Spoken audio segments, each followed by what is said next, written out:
Bueno, pues para empezar, ¿qué tal estáis? Muy bien, Muy bien. gracias. ¿Cómo está yendo este feedback primero con la prensa? ¿Cómo percibís la expectativa respecto a la serie?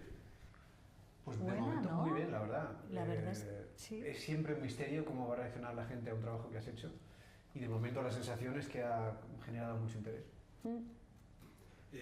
Sobre todo, viendo la serie, me quedé con un detalle, viéndote a ti sobre todo, Juan Diego, la importancia de los detalles, de las cosas accesorias para definir un personaje.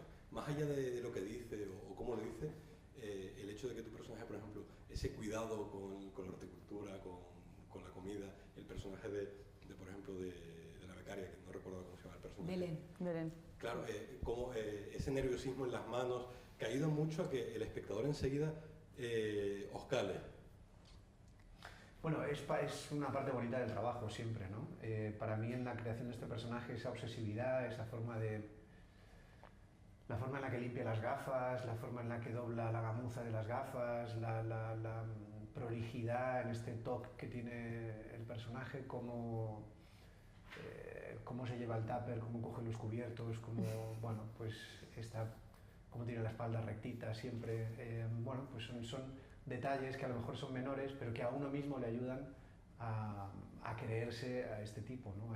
A introducirse en el mundo de un personaje con estas características, ¿no? Y una vez que entras en ese recorrido, pues se te van ocurriendo otras cosas, ¿no? Es como que te ayuda a despertar la imaginación. Pero bueno, me alegra que lo percibas porque para mí era importante. Y este tipo de detalles, al margen de lo que pone en el guión, ¿suele ser iniciativa vuestra cuando estáis preparando el personaje? ¿Se suele negociar con el director, con la directora de turno? ¿Viene de casa? Yo creo que es un mix, ¿no? Es un poco lo que está escrito, que lo complementas. También hay veces que a lo mejor está algo escrito que no te es orgánico y puedes incluso cambiarlo, dialogarlo con el director. Pero en este caso ya estaba bastante apuntado a estas cosas un poco más sensitivas, ¿no? Sensoriales. O sea, Aitana tenía esta obsesión por el tabaco, esta mal sentarse, y que creo que ya estaba un poco apuntado, y que luego en el fondo configura un personaje que te das cuenta de que tiene que estar en una rectitud a la que ella no querría estar, ¿no? O que el cargo le va grande, o que no le interesa tanto o que lo está empezando a descubrir. O sea, estas cosas que creo que a nivel ya de detalles estaban un poco marcadas. Obviamente luego después te lo vas haciendo más tuyo, vas aportando alguna otra cosa que complementa esto, pero en este sentido ya estaba, creo, un poquito en mi caso marcada, por ejemplo, esto del tabaco y la incomodidad corporal en el despacho. Luego, en vuestra opinión, un capítulo piloto para que enganche un primer capítulo, para que el espectador quiera luego seguir y hacerse la maratón o verse la serie entera, ¿qué elemento tiene que ser imprescindible? Si lo supiéramos, lo haríamos en todas, ¿no? Yo creo que no hay una fórmula secreta. Y de hecho es lo que dice Juan, que no sabes nunca cómo se va a recibir un trabajo que has hecho. Pero yo creo que en este sentido, esto es una opinión mía, que creo que al final, si hay personajes interesantes, si los personajes sientes que están vivos, siempre es una forma de que te importe lo que está pasando. Aparte de los mecanismos que puedas desarrollar de generar una intriga, una pregunta sin responder, algo más de trama que quieras seguir viendo, para mí, al menos como espectadora, yo me engancho cuando siento que lo que estoy viendo al otro lado le importa a alguien, principalmente a quien lo ha hecho. Eso es lo más importante, que le importe a la persona que lo ha escrito, y que los personajes te los puedas llegar a querer de alguna manera. Y sobre todo, en esta serie es importante porque desde el primer momento la trama toma un cariz muy personal para todos los personajes, con lo que si no conectas con ellos, la trama al final te va a dar igual.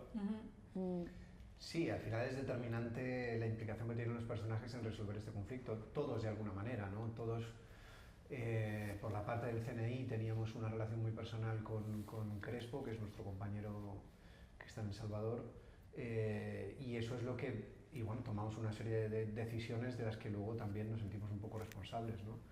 Y eso determina la implicación dentro de la trama y la importancia que tiene el que aparezca un topo. No es un topo en un apartado técnico o financiero, sino es un topo que es de alguna manera responsable de la muerte de un compañero. Y por su parte también, ella pierde a alguien muy querido y eso es el motor de esa parte de la trama, ¿no? O sea que la implicación de nuestros personajes está plantada en el primer capítulo.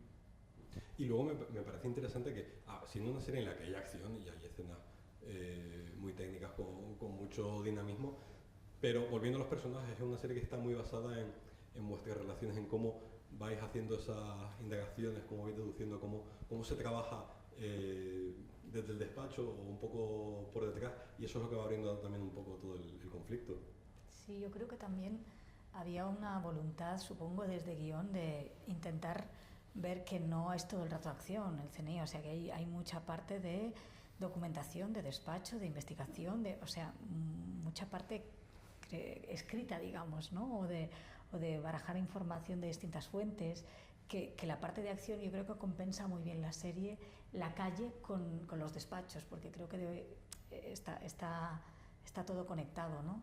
Y creo que en este sentido, al verlos en despacho, que no hay tanta acción y no te distrae tanto, se basa un poco más en las relaciones y lo que conlleva a veces la burocracia propia del despacho, ¿no? Que los ves, pues, perdona, te estoy interrumpiendo, una llamada, un cigarro, no sé qué, el personaje de Belén que entra corriendo, hay como unas pequeñas detalles que le dan un poco este carácter más personal de este CNI que a lo mejor no se había visto tanto en ficción. Y luego, a nivel de conflictos, me parece muy interesante en tu caso, sobre todo, porque la gente del CNI, al final, esa implicación personal con el conflicto que tienen que resolver van muy de la mano. El objetivo es el mismo y las circunstancias son muy concretas. Pero en el tuyo se junta también el perfil de periodista con lo que hay, por un lado, quiero resolver esta muerte de un ser querido, pero hacer eso implicaría ir en contra también de lo que es ese bagaje personal, que es la búsqueda de la verdad de forma independiente. Totalmente. Sí, esto es algo que me parecía muy interesante del personaje, que parte, o sea, el punto de partida es que ella es una muy buena profesional y es una tía que tiene mucha experiencia a sus espaldas y que trabaja con mucho rigor hasta que un evento traumático le hace perder un poco las prioridades, ¿no? Como que efectivamente ella sacrifica la ética periodística porque no puede no resolver este asunto personal, y entonces en el fondo es un personaje que se equivoca, es un personaje que sin querer hacer spoilers, pero a mí una cosa que me parecía muy interesante y también muy trágica es que después de la serie, o sea, después de esta trama, ¿qué va a ser de ella, no? Porque una vez ya como periodista cruzas esta línea y ya has dejado de ser independiente, ¿qué haces, no, con esta profesión? Porque en cualquier momento te pueden, ¿no? Como mi vida está un poco en sus manos, porque ellos saben lo que yo he hecho, ¿no? Entonces, bueno, sí, era interesante porque tiene una parte como genuina de querer entender y un ser querido al que quieres entender, pero luego tiene una parte oscura de sacrificar lo que crees. Bueno, hay un montón de medios mercenarios en los que te podemos colocar, no te preocupes. Estoy esperando. Será por eso. Exacto. Pues nada más, muchísimas gracias. Que haya mucha suerte con el estreno de la serie. Muchas gracias. Gracias.